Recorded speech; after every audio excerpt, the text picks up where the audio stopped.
നിലമ്പൂർ ഉപതെരഞ്ഞെടുപ്പിൽ പി.വി. അൻവറിന് കിട്ടിയ വോട്ട് ഇത്തവണ തനിക്ക് ലഭിക്കുമെന്ന് യു.ഡി.എഫ് സ്ഥാനാർത്ഥി ആര്യാടൻ ഷൗക്കത്ത് മീഡിയ വണിനോട്. അൻവർ കഴിഞ്ഞ തവണ പിടിച്ച വോട്ട് പിണറായി വിജയൻ വിരുദ്ധ വോട്ടാണ്. അൻവറിന്റെ ആളുകൾ തനിക്ക് വേണ്ടി പ്രവർത്തിക്കുന്നുണ്ടെന്നും ആര്യാടൻ ഷൗക്കത്ത് പറഞ്ഞു. എനിക്ക് ഈ കഴിഞ്ഞ ഒരു വർഷത്തിനിടയിൽ 4 തവണ ആളുകളോട് നിലമ്പൂർ നിയോജകമണ്ഡലത്തിലെ എല്ലാ വാർഡുകളിലും പോകാൻ കഴിഞ്ഞു.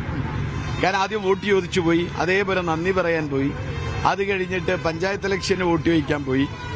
പിന്നെ ഇപ്പൊ 4-ാമത്തെ തവണയാണ് ഇത് വരുന്നത് ഈ ഒരു വർഷത്തിനിടയ്ക്ക്. മാത്രമല്ല ഞാൻ അതിന് ഈ ഒരു വർഷത്തിനിടയ്ക്കുള്ള ഒരു മാറ്റം ഞാൻ കാണുകയാണ്. കൂടുതൽ ആളുകൾക്ക് സന്തോഷവും സ്നേഹവും പങ്കിടാൻ അവർക്ക് കഴിയുന്നത്. പിണറായി വിജയനെ ഒന്ന് ഇറക്കുക എന്നുള്ളത് ആ ചൂട് മനുഷ്യന്റെ തലയിലുണ്ട്. അവർക്ക് ഈ വെയിലൊന്നും വലിയ സംഗതിയല്ല. അതാണ് വാസ്തവത്തിൽ, അല്ലേ? പിണറായി ഇനിയിപ്പോ പൊരി വെയിൽ, ഇനിയിപ്പോ 46 ഡിഗ്രി സെന്റിഗ്രേഡ് ആണെങ്കിലും ജനം ഇറങ്ങി പ്രവർത്തിക്കും പ്രാവശ്യം. കാരണം പിണറായി വിജയൻ ഗവൺമെന്റിനെ ഇറക്കുക എന്നുള്ളതാണ് കേരളത്തിലെ ജനങ്ങളുടെ ലക്ഷ്യം.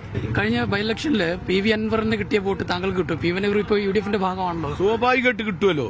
പി.വി. അൻവർ യു.ഡി.എഫിന്റെ ഭാഗമായപ്പോ തന്നെ ആ വോട്ടുകൾ നമുക്ക് ലഭിക്കും.